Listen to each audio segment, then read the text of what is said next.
Greetings, my fellow freedom lovers and sovereign thinkers. This is LL3's newest podcast. My name is Craig, and I'm transmitting from the beautiful state, which is known as the Land of Enchantment, also known as New Mexico. Albuquerque, Rio Rancho area to be exact. And today's date is Saturday, August 30th, 2014. And I'd like to wish all my fellow workers out there around the country and possibly around the world a happy Labor Day weekend. And please stay safe. Speaking of Labor Day, I just want to start off with a little history lesson, which came out in Lowell, Massachusetts. And I got this from Lowell.com. And I've read this a while back in a book called 50 American Revolutions You're Not Supposed to Know. And one of them was the Lowell Mill Girls. And it was interesting, like they were the first group to actually start organized and unionized around roughly 1846. So I'm going to read a little story about that. And it's entitled Lowell Mill Girls. And as it reads, in 1814, Boston Manufacturing Company began opening textile mills on the Charles River in Waltham, Massachusetts.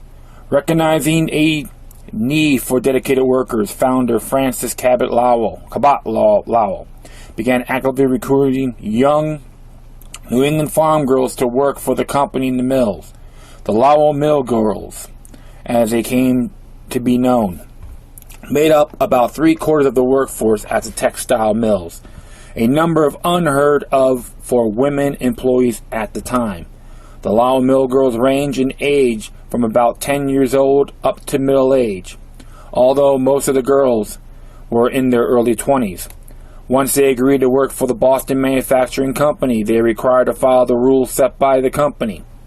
The handbook to Lowell explained to the girls that they were to attend religious services each week without failure to hold themselves up to generally accepted moral standards. The threat of termination was held over the heads of women who failed to comply with the handbook. Francis Cabot Lowell offered the women a generally high wage, and that enticed to accept the year-long contract to work for the company. Many of the women extended their contracts, and they worked for Lowell for an average of 4 years. Another incentive for the women to come and work for the mills was the fact that they were paid in cash on a daily basis, but much of went to brothers or husbands to further their educations. Each of the Lowell Mill Girls was offered in space in one of the 100 of boarding houses run by the Boston Manufacturing Company. The houses, which held up to 25 women at one time, enforced a 10 p.m. curfew and forbade male visitors. The girls were mentored by older female mill workers, and they were advised how to dress, how to conduct themselves in public, and how to speak properly. The girls in the boarding houses were also given opportunities to attend lectures, concerts, and other events. The Lowell Mill Girls generally worked 70 or more hours each week in hot and difficult workplace conditions. When the economy took a downturn and the mill decided to reduce wages by 15%, the girls went on strike, with only a fraction of the employees in support of the walkout. The strike just ended just days after it started, with most of the girls going back to the mill with their salary decreased. 2 years later, when the mills proposed an increase in rent for the girls living in the boarding houses, more than 1,500 of them walked out with support from the community of Lowell. After several weeks, it was determined that the company was in violation of the written contract it had with the Lowell Mill Girls, and the rent hike was abandoned. The Lowell offering, a publication created by and for the Mill Girls, featured articles about the girls and the things they did, as well as offering a place for them to publish their poetry and songs. It is a way for them to talk about their lives, both seriously and with humor. Historians continue to reference the Lowell offering to get a glimpse of what life was like for the Lowell Mill Girls. The Lowell Mill Girls organized again in 1845 to try and get a 10-hour workday reform enacted. Their strength and power again proved formidable, and with thousands of signatures on petitions and the appearance of the girls at public hearings, the Lowell corporations eventually reduced the workday from 14 to 11 hours. Organized, vocal, and definitely unfeminine for the times, the Lowell Mill Girls went a long way in reforming working conditions for women all over New England. Their actions and reactions paved the way for the rights and dignity for female workers all over the United States. The Lowell Mill Girls played a major role in the history of Lowell. Yeah, like I said, when I read this, the first time I read this, it was like 10, 11 years ago, or 12, 13. Yeah, about 12 years ago, I would say. Very amazed that the women in the mills of Lowell were the first ones to really organize labor in the United States. Really interesting times, my friends. And in addition, they had prima facie just cause because Lowell did breach the contract, and that's how they got a lot of support. Prima facie is on his face. You can look that up. The prima facie just cause they have. And I know many people believe we don't need the unions anymore. Even I recall going to an event that was done by, what was his name? Shoot. He wrote the book, How Capitalism Saved America. And, and the real Lincoln. I'll get his name up. Hold on, I'm going to get his name up in a moment. I'll just be babbling away. And the GOP decided to do a petition on the Second Amendment, which is all well and good, to preserve it. Then when I was looking at some of the check marks, one of them is called destroying unions or terminating them. And in good faith, I do have to find it unacceptable. Thomas J. De Lorenzo, that was the function. And I always have to question that. And like every entity and movement and organization, you're going to expect infiltrators, troublemakers, plants, etc. And I would always support an open free market as well. Everything has its pros and cons. It depends who's actually behind it. And when it comes to the unions, every card-carrying member has an obligation to put their constitutional officers in check, whether they're elected or appointed. But I'm not here to go union bashing because I am a union stagehand myself. And I'm proud of that. We have our issues, it's like everywhere else. It's run by whom? Human beings. But the way to do it, be proactive and in good standing. But thereafter, this is a real fantastic history lesson. When you get people together to stand for what's right on a common cause or interest, toss your differences to a side because you never know. Everyone can be effective for at least 1 or 2 days. That's part of my little history on Labor Day, and I give the Lowell Mill Girls eternal homage. So, next I'm going to be reading is from Opinion by Time Magazine, and this came out August 28th, 2014. And it's entitled, Letting Kids Shoot Guns is Good for Them. This is written by Dan Baum. As it reads here, marksmanship builds concentration, confidence, and trust. It is a terrible time to say this right after a 9-year-old girl killed her instructor with an Uzi. But shooting guns can be great for kids. Of course, there's shooting and there's shooting. Handling a loaded submachine gun to a small child is patently crazy. Sadly, Charles Vaca, the instructor in Arizona, both paid for that mistake with his life and inflicted on an unarmed, unnamed girl a life sentence of horror and regret. Lest anybody think that the gun-owning and gun rights community are defending Vaca's judgment, rest assured they're not. I watch the blog sphere as part of my work, and even the most hardcore gunnies are appalled and infuriated. What the shooting community worries is about that people will conflate this tragedy with proper marksmanship training for children. A lot happens in a good shooting class before a kid touches a gun. The first class often involves nothing but drilling on the rules on gun safety. When it comes time to shoot, that's done prone for stability, and the gun are long-barreled, single-shot 22s with minimal recoil.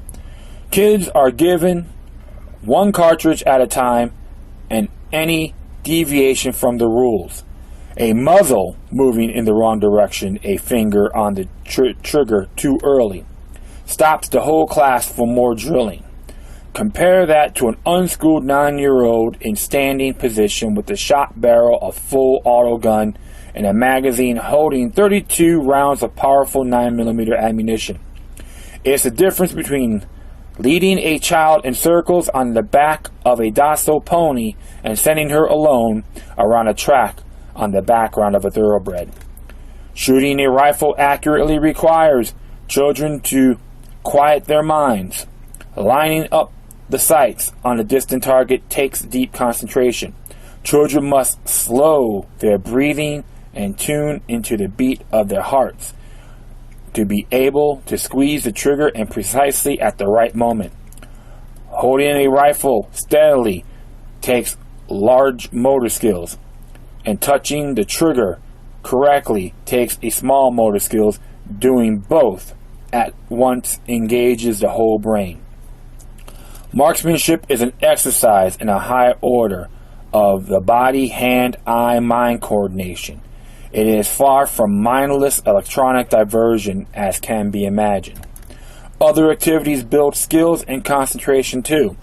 Archery, calligraphy, photography, painting. But shooting guns is in a class by itself precisely for the reason highlighted by last week's accident. It can be deadly. A single shot 22, while easier to control than an Uzi, can kill you just as dead. So how can such rifles possibly be appropriate for use by children? Again, context is everything. Under proper instruction, shooting is a ritual. You do this for this reason, and that for that reason, and you never, ever alter the process, because doing so is a matter of life and death. Learning to slow down and go through such essential steps can be valuable developmentally. The very danger involved gets children's attention, as it would anybody's. But there's an added benefit to teaching children to shoot. It is a gesture of respect for a group that doesn't often get any. Invite a child to learn how to shoot, and the message is, I trust your ability to listen and learn. I trust your ability to concentrate. I welcome you into a dangerous adult activity because you are sensible and trustworthy. For young people accustomed to be constrained, belittled, ignored, and told no, hearing an adult call them to their higher selves can be enormously empowering. Children come away from properly conducted shooting lessons as different people, taller in their shoes and more willing to tune in to what adults say. While traveling around the country talking to gun owners, I met several who told me that when their teenage sons or daughters were going off the rails, drinking, experimenting with drugs, and getting poor grades, they started talking them shooting. The very counterintuitive initiative nature of the invitation, giving guns to druggies, snapped the children into focus, the chance to do something as forbidden and grown up as shooting overcame their resistance to spending time with their dad or mom. The discipline and focus that marksmanship required combined with its potentially lethality not only brought these adolescents back from self-destructive habits, but deepen the bonds of trust between them and their parents. Again, it has to be done right. You don't buy a girl a rifle and let her keep it in her room. You keep it locked up and let her use it only under supervision. You don't let a boy new to shooting touch a gun until he has been schooled in the safety rules. You never let people shoot guns they can't handle. But when done right, marksmanship training can be just what a young mind and spirit needs.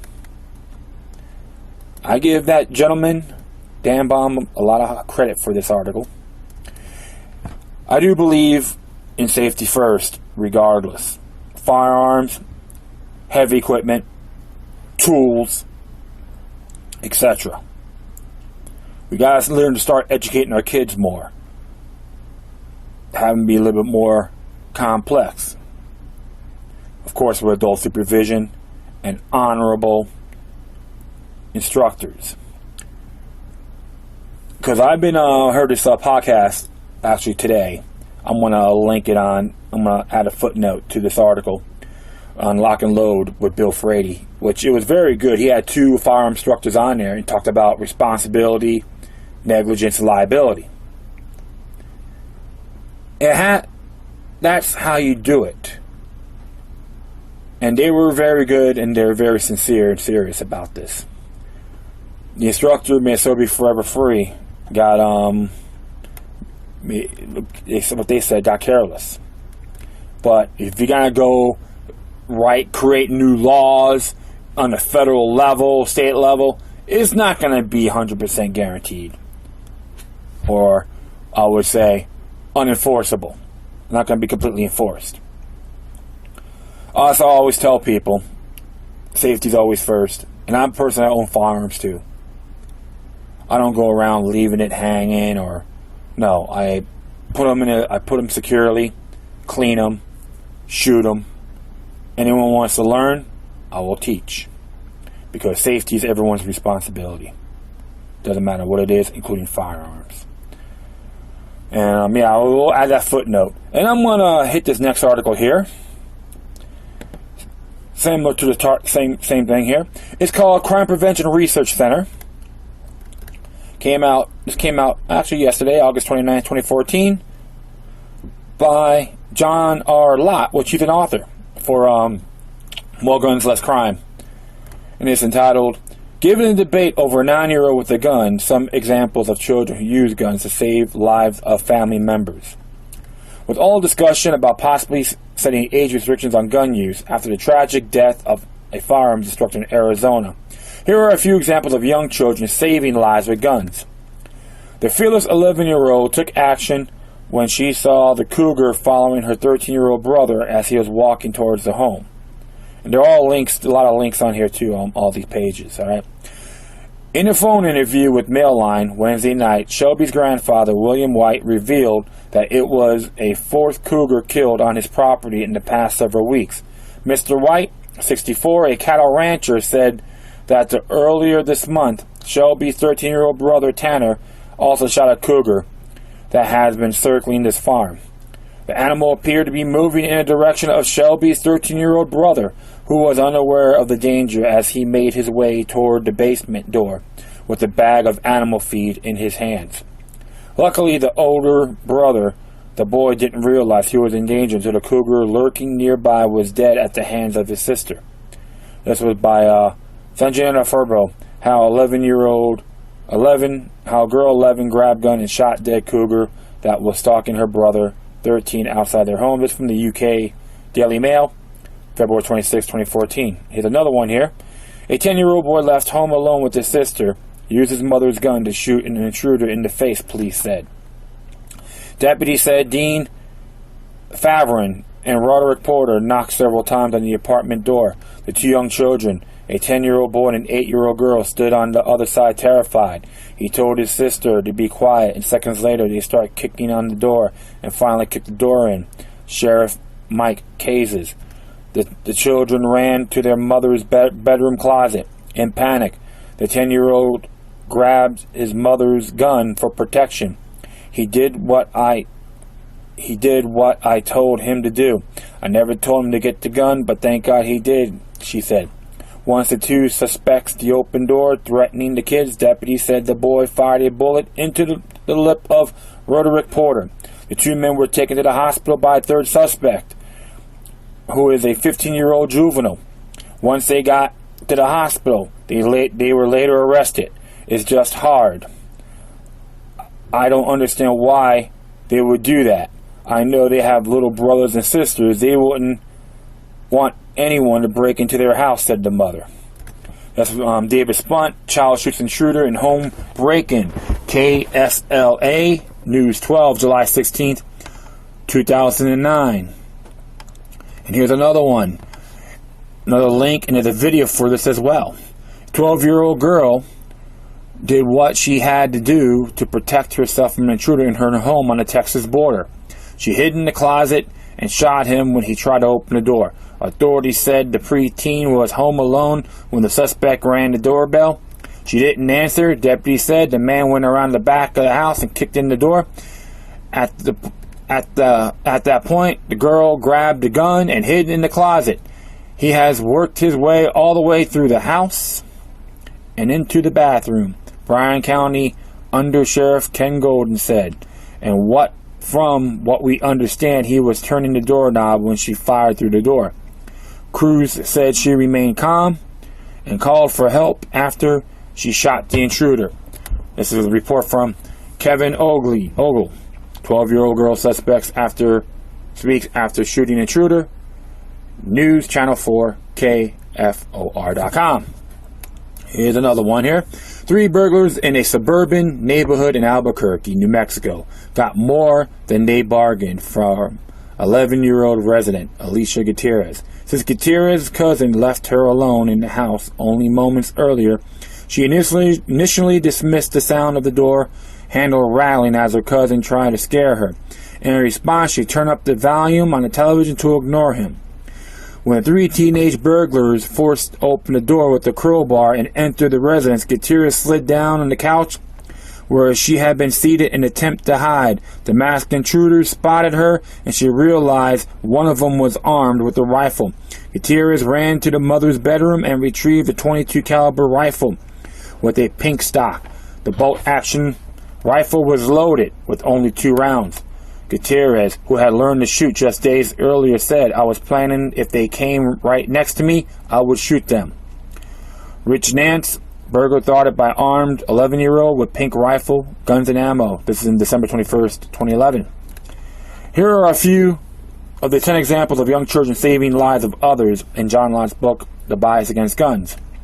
When Tony T. Murray held a box cutter to sue Gay's neck Monday night, Gay's 11-year-old adopted son ran upstairs at their home at 1348 North Huey Street and grabbed a gun.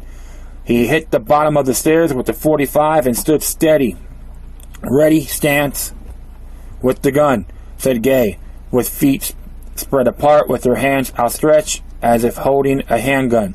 The boy shot 1 round and hit Murray 27 in the chest, even though the man was shielding himself with Gay. "I don't know how he did that. 1 shot, he got him. He's my little hero." Gay said the grandson she adopted, a 5th grader, may not have been just a lucky shot. This is a family that had no guns. Before his dad died, they'd go target shooting. He knows that they're not toys and not something to mess with, Gay said. From Gwen O'Brien, 11-year-old shoots, kills assailant, threatening his grandmother. South Bend Tribune. That's in Indiana. 6 February 2002. Clarksdale, Mississippi. A Clarksdale man was shot to death by a 12-year-old girl Saturday night as he allegedly attacked the girl's mother. Police said she was sitting on the front porch with a friend when Mr. Fox came along and jumped on her. She went to the house and came in behind, said Fortenberry. She tried to close the door behind her, but he forced his way on in. Coahoma County Coroner Scott Meredith said the girl, whose name is being withheld because she is a juvenile, witnessed the attack, grabbed a semi-automatic pistol, and fired a single shot into Fox's chest. He was apparently choking her when the girl went on and got the gun, Meredith said. Jeff Paisley, girl shoots mother's assailant, police said. Mississippi Clarksdale Press Register. This is 30th of April, 2001. Angie, Louisiana, last Friday, 4 men, ages 17 to 25, attempted to robbing a woman dying of cancer at gunpoint. The woman, who weighs only 85 pounds, takes pain medication, including Oxycontin, which the men reportedly wanted to steal. A small newspaper described the plan. One guy, Brumfield, went on to a pretense to visit. He was to open the door, then the others were on the rush, were to rush in. Put a gun on him and say, "Get down." The others were wearing ski masks, but the woman's 13-year-old son saw the masked men before they broke into the house and got the family's 20-gauge shotgun. He fired a shot, wounding one of the criminals and causing the criminals to run away. This is from the source. 13-year-old foils robbery with shotgun. Daily News, Bogalusa, Louisiana. This is from the 26th January 2001. We have put together a list of recent cases that we will put up soon. Debate over guns would be quite different if cases as these got even more national coverage. Of course, the latest news of the Arizona death is on here as well. Yeah, so as always, like I said, stressed before, education, safety, education as a whole is essential, including using firearms, tools, and equipment. There's a lot of positive things, but the mainstream media or the lamestream media don't want you to know this. So fortunately, some of the local news, they do address it.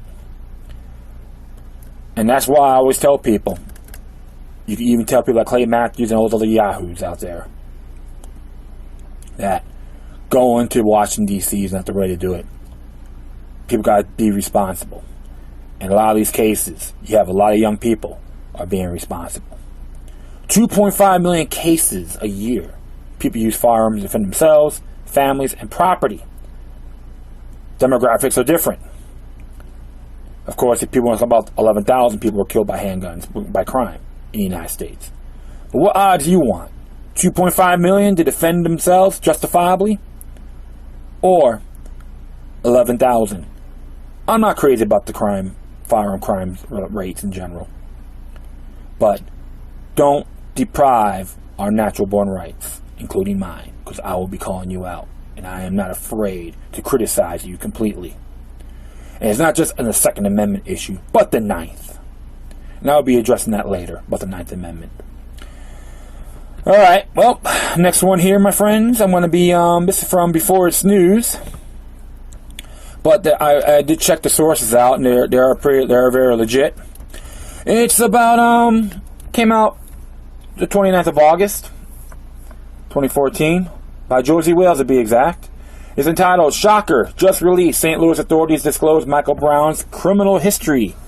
Second-degree murder is one of them. And the links are on here from Got News and the tweets and so forth. And there's a couple other video clips. But I will read here. And it's from Josie himself. Charles C. Johnston, journalist for Got News, confirmed that earlier this month he was told by a multiple source to St. Louis authorities that Mike Brown had a substantial record as a juvenile, including but not limited to second-degree murder. Following tweets were from journalist Charles C. Johnson, which all the links are there, they're legit, and he tweeted here, confirmed earlier report that Michael Brown had juvenile arrest record involving second-degree murder, working on getting a report. And keep on going down here. It follows, today my lawyer and I filed a lawsuit to release Michael Brown's juvenile criminal record. I'll be posting soon. This came out the 21st, 2014, 2:40 p.m. around, I think it was Central Time. KMOX spoke to the lawyer that's currently suing the Browns' juvenile records release. There's a link for that as well. We are arguing that since he is deceased, those documents revert from being confidential, Jonathan Burns said. They reverted back to this public sphere. Missouri common law applies, and under Missouri common law, court records are virtually all other documents are open to the public. After Michael Brown's death, mainstream media did everything in their power to incite violence over this case, including suppressing evidence in this case. They may have defused the situation in Ferguson, Missouri, before it ever had a chance to start. All across the country, Michael Brown was portrayed as an innocent black kid who fell victim to a racist police officer. And there's a video for that, which is from truthandart.tv.com. After the shooting of Michael Brown by Officer Darren Wilson of Ferguson Police, mainstream media narrative has turned predictably in such matter as to cause the most division among Americans. On the 20th, Josie, the mysterious anonymous woman, emerged with an Officer Darren Wilson's defense argument. The mainstream media is gladly giving legitimacy to this anonymous person. The Voice tells us a narrative that entirely makes Officer Wilson appear like the victim instead of the perpetrator. Most Americans, however, don't realize that the ultimate goal of the federal government and their mainstream media is to create division amongst the people. They need the people divided in order to move forward with their New World Order plans. Don't be fooled. They need we, the people, divided. Let's band together instead. Turn off the mainstream media news and think on your own. More importantly, we must keep our eyes on the global government plans of the federal government and their continued agenda to keep Americans in fear and thus willing to submit to the police state. Beware. How easily America was manipulated by these media reports is astonishing. Now information that was obviously known by authorities minutes or hours after the incident took place is revealed to the public after riots, looting, and martial law was declared. Expect to see more on these issues in the near future. This isn't over yet. Yep, the man is correct. There's always a thing called exploited manifestation. Every single individual that's listening to the show needs to be alert. I remember the times living in Miami-Dade County, Florida. 5 riots broke out in the city of Miami, Carroll City, Coconut Grove. A lot of it was police related. Police brutality. Arthur McDuffie case. The media frenzy just went off the wall. Rattling cages. And don't get me wrong, there's always corruption within this entity as well, with the police department. But I'm not going to go bashing police and go, F them, F this, they're my enemy. Be vigilant, yes, because they are considered governmental delegates. But with this particular case, you always got to really pay attention.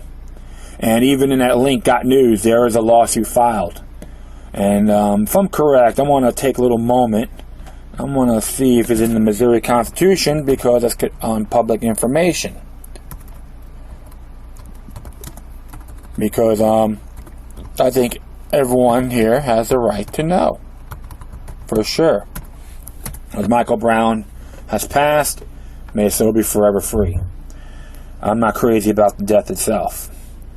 And like I said in my early episodes, the gentleman had a lot of rough edges. So and that's a real morose thing. I'm just looking right here. Yeah, I might just put up definitely want to put that up for sure. Yeah, just definitely put that for sure. So yeah, because I'm just wondering where it says in their state constitution. I'm just taking a little look. Yeah, let me just see here. Boom.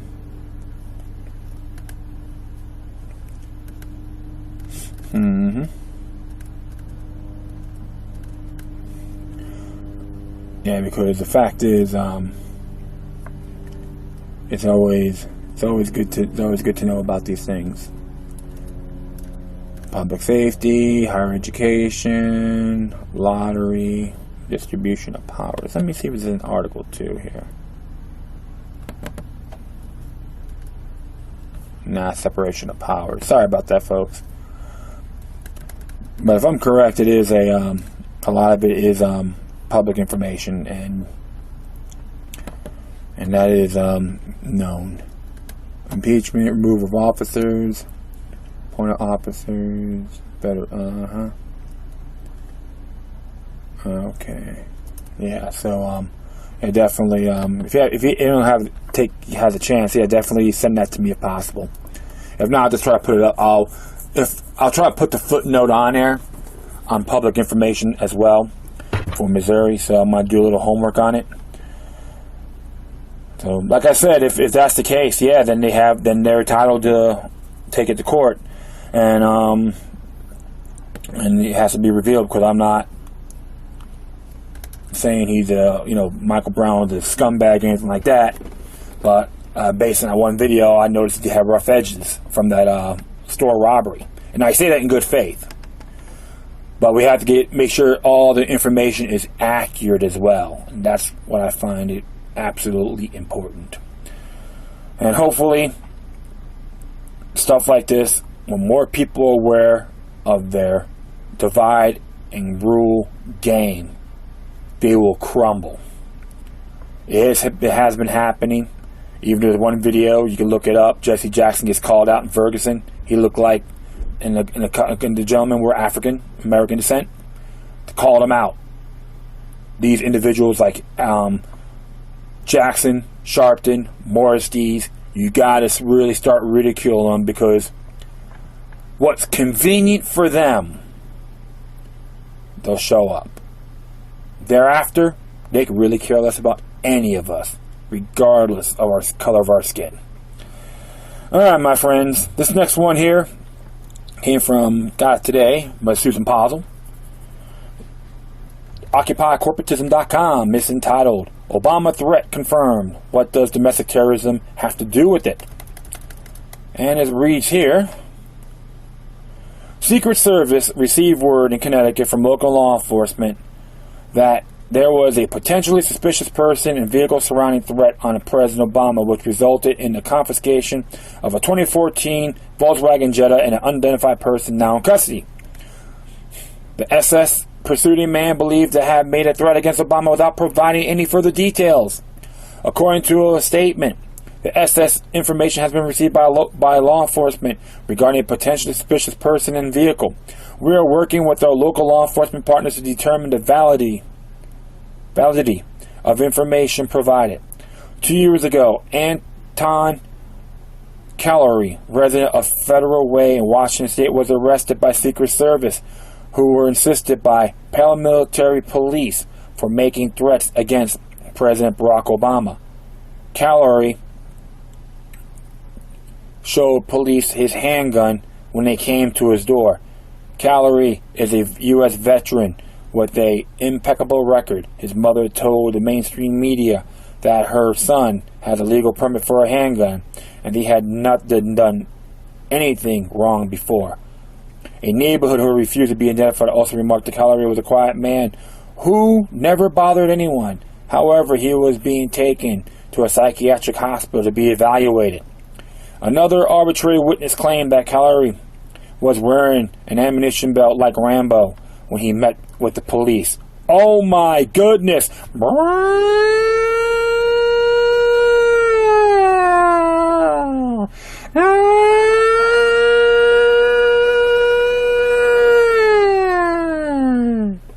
I will proceed. The media stated Callery threatened the police with his firearm. Kathy Schrock, representative for the Federal Way Police Department, said the shotgun was coming to the point in the direction of the agents. The two officers were able to close in and take control of the weapon before anyone was harmed. Curiously, the FBI said Clary sent a threatening email to the FBI's general email address, according to Emily Langile, U.S. Attorney spokesperson. The details of the email were kept secret, however. Langile believed that it was a clear threat to kill Obama. A clear threat. Okay. Brian Leary, Secret Service spokesperson in Washington, D.C., said that Clary assaulted one of the police officers that came to arrest him. Leary goes on to say that the email Clary allegedly sent was alarming. According to Schrock, the police who accompanied the Secret Service claimed that Clary has improvised explosive devices, IEDs, in his apartment. The bomb squad was called in the scene. Although no explosives were found, the police continued to tout that they believe it was a viable threat. These threats against Obama had justified the previous fears of possible assassination attempts by a white supremacist group who were upset about having an African-American president. I like to correct that, my friends. He's a mulatto. He's a mulatto. Okay, I will proceed here. Although Congress passed legislation in 1994 stating that U.S. presidents would not have Secret Service protection during their lifetime, Obama has a federal agency protection in anticipation of an assassination attempt. Despite the fact that the majority of the threats have been negative commentary criticizing Obama's presidency, the Obama administration is convinced that a white supremacist will become a viable threat to Obama's life. In 2008, Sean Robert Adolph, and Theron Robert Gartwell were arrested in Denver, Colorado for allegedly stating racist views against Obama during a meth binge. The two men had rifles, sniper scopes, and were reported to be focused on killing Obama before he could become a Democratic presidential nominee. That same year, a resident of Charlotte, North Carolina, was arrested after having made known his supposed intentions to kidnap Obama and inflict harm while being in possession of a military-grade sniper rifle. Interestingly, the rash of threats and fact that had some of them are U.S. veterans happened to coincide with the 2010 report entitled White Wing Extremism. There's a link for that too, and I have read it from the Department of Homeland Security, where domestic extremists, particularly white supremacists, was supposed to be the newest and most dangerous threat to the U.S. since Al-Qaeda.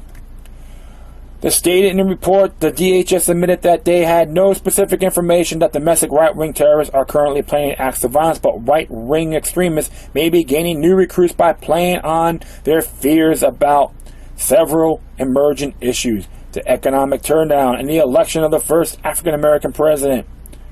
Present unique drivers for right-wing radicalization and recruitment.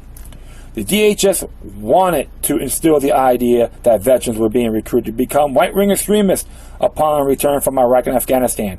Janet Napolitano intimated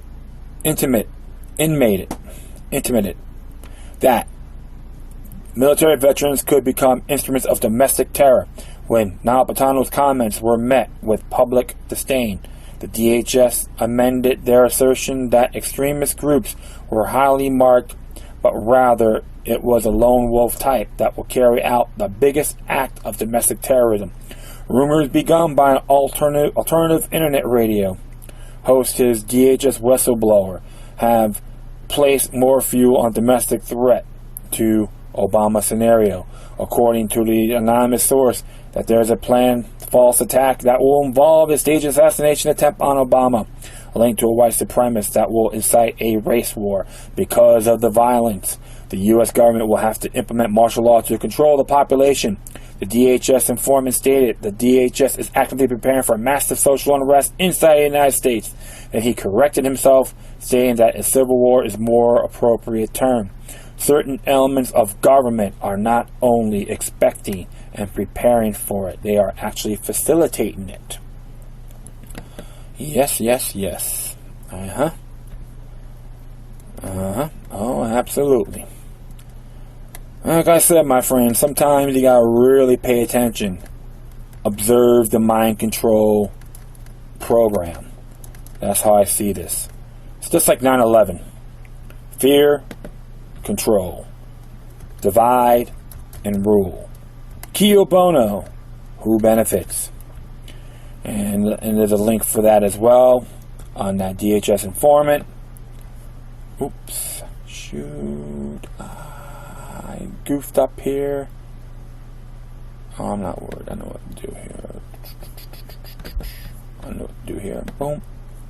Ah, here it is. I'll bring it back. Yep, got it back. And that's how you have to really look at these things. And like I said in the past, the war on terror is a conflagration with ourselves, or a conflict with ourselves. They, like I said in the past, they want us at each other's throats, want us to snitch on one another. Hey, the Third Reich did it, and they're doing it right now in other parts of the world.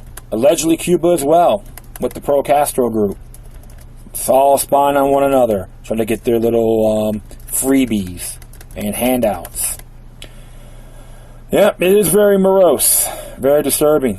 And I don't know why people still think Obama's a great president, but based on his merits, he's not. And I'll say this too about him. He's actually a global terrorist based on the unilateral decision on attacking Libya without congressional approval. And I don't know why the people did not protest over this. If it was John McCain or what's that gentleman's name?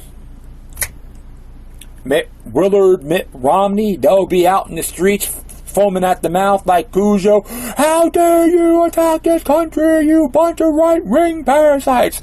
But it's their mentor, allegedly, on Barack Obama. So, all I gotta say, my friends, you have to be vigilant.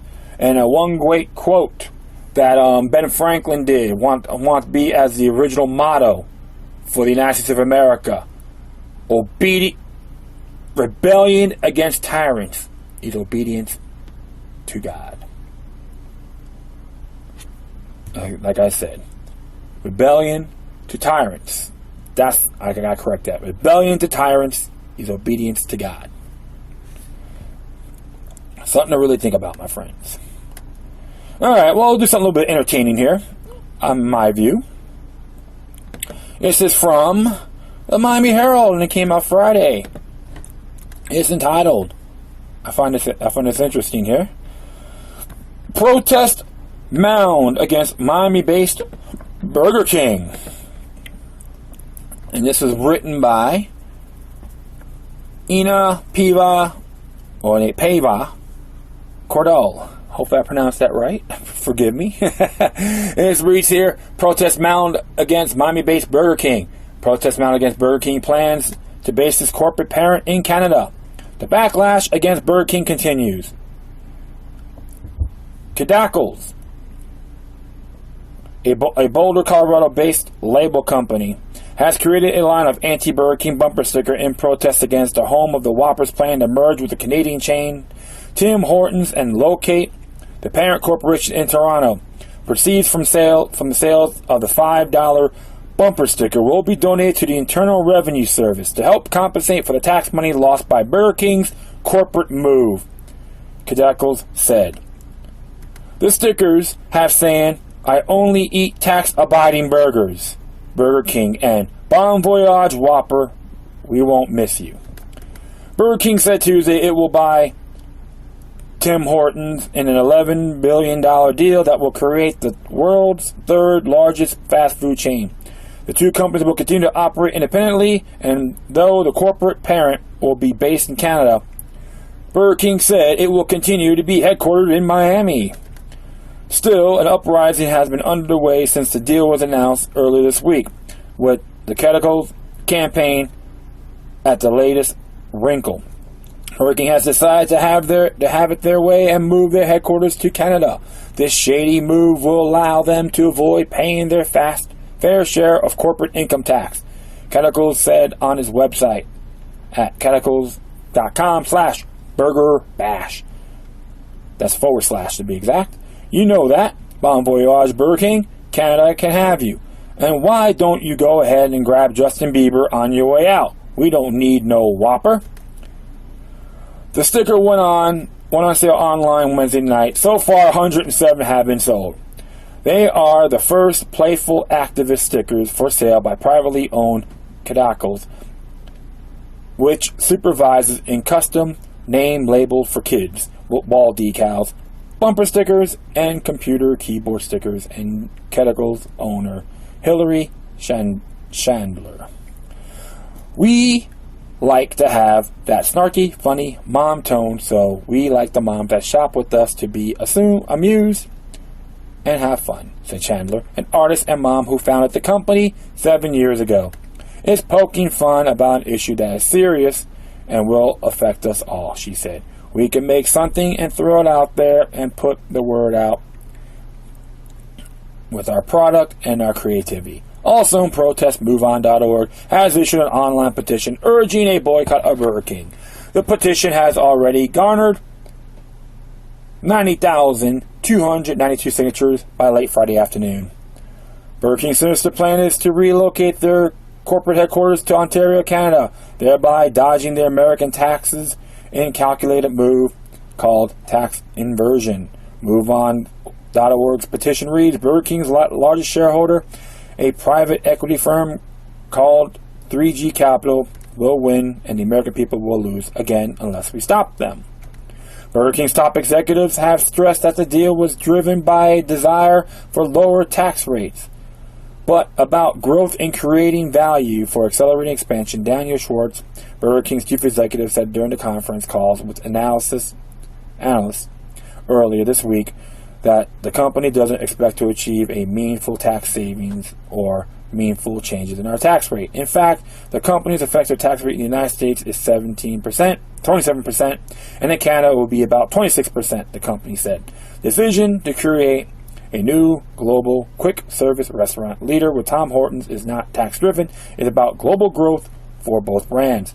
BKC will continue to pay all of our federal, state, and local U.S. taxes, Burger King said in a statement. We're proud of the heritage of Burger King and will maintain our long-standing commitment to our employees, franchisees, and the local communities we serve. The Whopper isn't going anywhere. Yeah. So I find it's pretty ridiculous, I think. And going to the Internal Revenue, like especially with the stickers, going to the Internal Revenue Service. All right, that means that will go to the Federal Reserve. What a concept.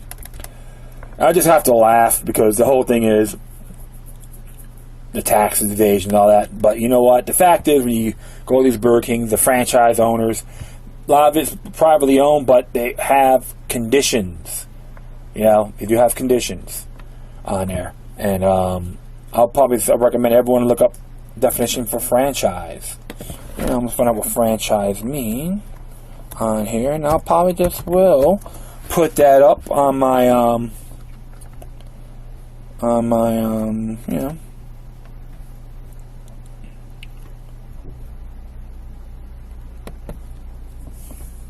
my Spreaker page, so they be out of all fairness. And of course, they have the chain stores, and the whole thing is franchising is a practice of leasing for a prescribed period of time. The right to use firms' successful business models and brands. The word franchise is an Anglo-French version of franc, meaning free. Alright, well, that tells you what it means on franchise. I just find that a little interesting. So the whole thing is, these franchises, they own businesses, they own them, but they have conditions. So that's what it really means, a franchise. And I'm expecting them to pay their taxes in the United States and all that as well. Just share that up. So I'm not going to really waste my time on putting what it means. You can just look it up yourselves. But the whole thing, I do find it pretty ludicrous. So that's how it goes. I'm not going to lose sleep. As far as I'm concerned, Burger King needs me more than I need them. It's like any other fast food joint. Alright, next one here will be from antiwar.com. It's entitled, Ukraine claims thousands of Russian troops invaded, offers no evidence. Rebels advance, but no sign of punitive Russian backing. This is by Jason Ditz. August 29th, 2014. Ukrainian officials are now claiming a Russian invasion of 4,000 to 5,000 ground troops backed by columns of tanks and other armored vehicles, a dramatic escalation from yesterday's claim of about 1,000 such troops. As for yesterday's allegations, Ukraine is offering no evidence to back up the claims, and the reports coming out of the region suggest such a massive invasion is not likely to be happening at all. Ukraine's government not offering backup for its allegations is nothing new, but it's particularly conspicuous today, as the media provides images of the few hundred rebel fighters advanced in southeastern Ukraine, but offers nothing to support the claims that thousands of Russian troops and armor are traveling with them. The U.S. has been rubber stamping Ukrainian allegations for months, seems to be particularly hesitant this time, and saying they can't independently confirm any of the allegations being made this time. President Obama, who is eager to exploit the claims to push more sanctions, still do not lend any credence to the claims actually being true, and yesterday said nothing the U.S. saw happening in the East was a shift in Russian policy. Ukraine's wild allegations have become so common and so often untrue that they have very little credibility left. And indeed, this is the third separate invasion they've alleged to have taken place in the past week. So far, the only invasion had any truth to it all was one where Russian trucks delivered humanitarian aid to the city of Luhansk. And while Ukraine was eager to chalk it up to a military invasion, the trucks left the following day. As with Phantom column on armored vehicles, Ukraine claimed to have destroyed earlier this month. The lack of photographic evidence speaks volumes, and the allegations seem to be aimed primarily at increasing emergency aid as opposed to informing people about the actual situation on the ground. And the scam plays on. That's how I observe here. Because the truth of the matter is, my friends, it's been happening for a good period of time. This is nothing more than a grand chessboard move. The breadbasket, the resources Ukraine has, they want it. And I know, too, there's even reports that the Russians did put money in, investments in the pipelines and all that, to give those folks a hand. So all it is nothing more than a puppets on parade. So that's how I see it for a great period of time. I know I've been talking about Ukraine. We're talking about Ukraine somehow. And like I tell everyone, read the grand chessboard. You can probably look at that in the PDF format. I may have it on one of my past episodes as well, the footnote. So definitely check that out, alright? Alright, finally, I'm going to read this. This came out August 22nd to be exact. It's from a good person named David J. Shestokas. Shestokas.com. And is entitled Constitution's 9th Amendment Protecting Unenumerated Rights. And as it reads here, 9th Amendment, the enumeration in the Constitution of certain rights shall not be construed to deny or disparage others retained by the people. You may see many of these in our state constitutions as well if you live in the United States. Everyone from around the world can look at our Bill of Rights as well. As just type in U.S. Bill of Rights. You're going to get so much information out of it. And recommend jpfo.org. Juice for Preservation, Firearms Ownership. Alright, it says here, on September 17th, 1787, drafting of the American Constitution was complete. The proposed document was not without its detractors and several delegates. Okay, see here? The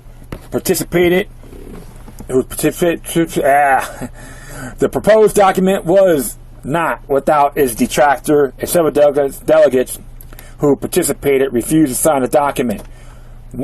A major objection was a lack of specific protections for individual freedoms. The document provided that it would become effective with the ratification of 9 states.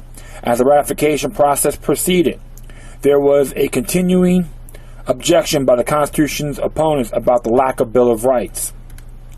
The debate followed would result in the 9th Amendment. Federalists argued Bill of Rights unneeded and in fact dangerous. The Federalists asserted there was no need for specific freedom protections as the proposed government was one of the specified powers. In fact, the Federalists said Bill of Rights was dangerous because it would be impossible to list all rights, and leaving some off would imply the new government was free to violate them. The Anti-Federalists failed to find these arguments convincing. The Federalists ultimately promised that after ratification, amendments would be introduced to address these concerns. What that promise, the Constitution was ratified. Promise to Anti-Federalists kept.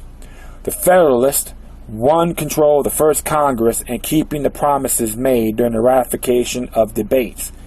In 1789, proposed and sent to the states a group of 12 amendments. The primary architect of the proposed amendments was James Madison.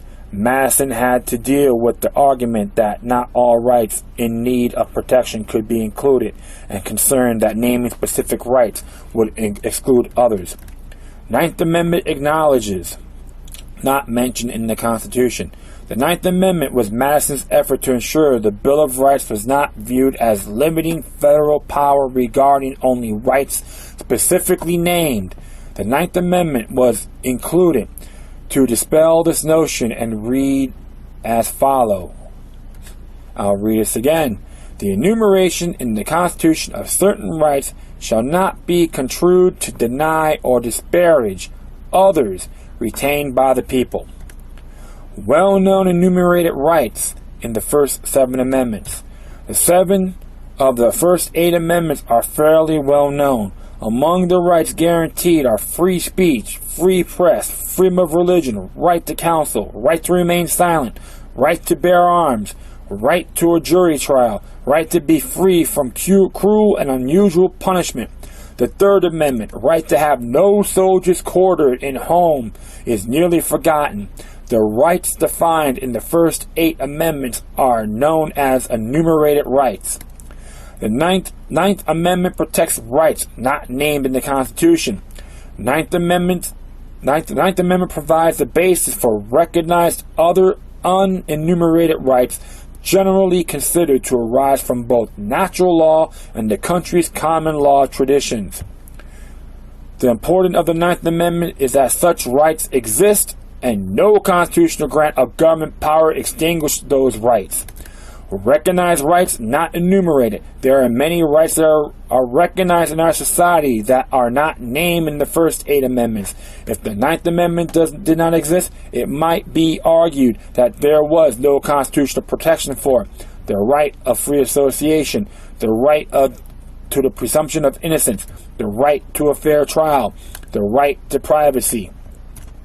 These rights and others commonly recognized are never mentioned in the Constitution, but are recognized by the Supreme Court and society generally as having constitutional protection. This is consistent with the founding philosophy expressed in the Declaration of Independence, that all men are created equal and they are endowed by their Creator with certain unalienable rights. One of the 55 participants, 39 signed. Of those who did not, most had left Philadelphia. Elbridge Gerry of Massachusetts, Edmund Randolph, and George Mason of Virginia refused to sign. They were dissatisfied with the final document. 2. There was the term by which Constitution supporters became known. 3. These powers are known as enumerated and primarily found in Article 2, Section 8 of our U.S. Constitution. 4. The Constitution's opponents, among them was Patrick Henry. Americans owe a great, generally unrecognized debt to the Constitution's opponents who insisted on corrections of forthcoming shortcomings and protections for individual freedoms. 5.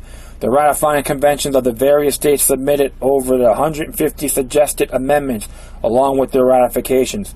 6. This was originally proposed as the 11th Amendment, but the two were unratified. The second proposed amendment was ultimately ratified in 1891, becoming the 27th Amendment to the Constitution. Some have argued the 9th Amendment's purpose to an expression of federalism, along with the 10th Amendment, a protection of state sovereignty.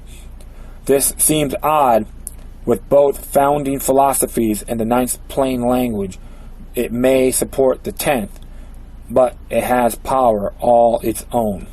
7. Fairly well known, is employed loosely. The First Amendment contains 5 rights, and only 1 in 1,000 Americans can name them all. It is note for that over 170 years until 1965, Griswold versus Connecticut, the 9th Amendment was not a tool for the Supreme Court to find a law unconstitutional. The Connecticut law involved limitations on the availability of contraceptives for married couple. Like the rest of the Bill of Rights, the 9th Amendment was originally directed to the federal government. Most protections of the Bill of Rights have been applied to the state governments by virtue of the 14th Amendment. Yeah. Yeah, it's a good little story, good little article he did here. And I always support the 9th Amendment. And so I always tell people, if you're going to say, oh, the First Amendment, Second Amendment, add the 9th to the fire, to your weaponry. It's always good to know. And so I always believe those rights are considered unalienable. And let's read, I'm going to look up something here. Article 2. I'm going to look at the U.S. Constitution for a moment. Oops, hold on here. I'm going to look that up for the moment.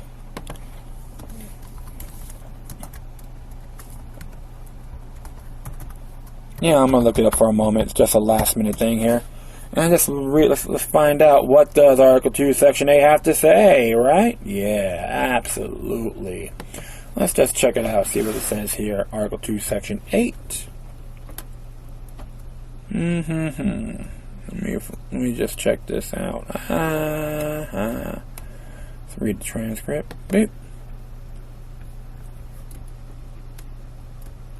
Yeah, let's check out Article 2, Section 8. I'm heading down there. I might just put it up too, why not? And as it reads, is that Article 2, Section 8? Article 3, let me just find out. I might make a mistake. That's funny, because looks like you made an honest mistake here.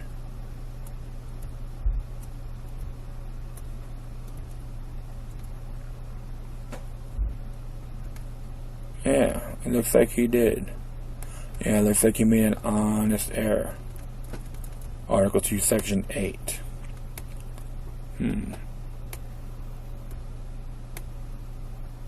Yeah, I'm just looking through here, folks. Sorry.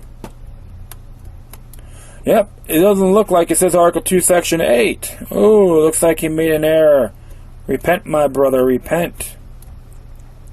Okay, I forgive him. Like I says here.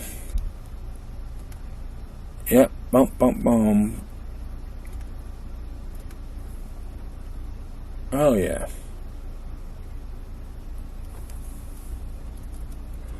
Absolutely. Well, looks like it's a honest error on his part, but I'm glad I verified that. Yeah, let me see here. I might just check it out with this.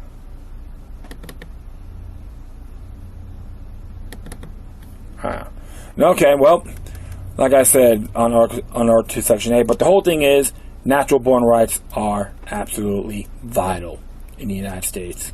And if you look at your state constitutions, it says it in there as well, maybe a few times. Inherited rights, and something that have the enumerated rights in there as well. So definitely check that out. All right, my friends, that's all for now. Thank you for taking the initiative on listening to this latest podcast. You could please share this, download, circulate this throughout your network. That'd be great. In addition, you could hit your comments and correspondences on Facebook, Twitter, Google+, I do have Free Speak, but I haven't really been touching that. So Facebook, Twitter, Google Plus, and I do have a few others, YouTube, just to give you some. All right. And once again, thanks for your time. And remember, as always, that demoniac resistance is healthy for the soul and can liberate societies. Until then, take care of yourselves, keep on spreading the love, and may your guardian spirits be with you. One more thing, have a safe Labor Day weekend.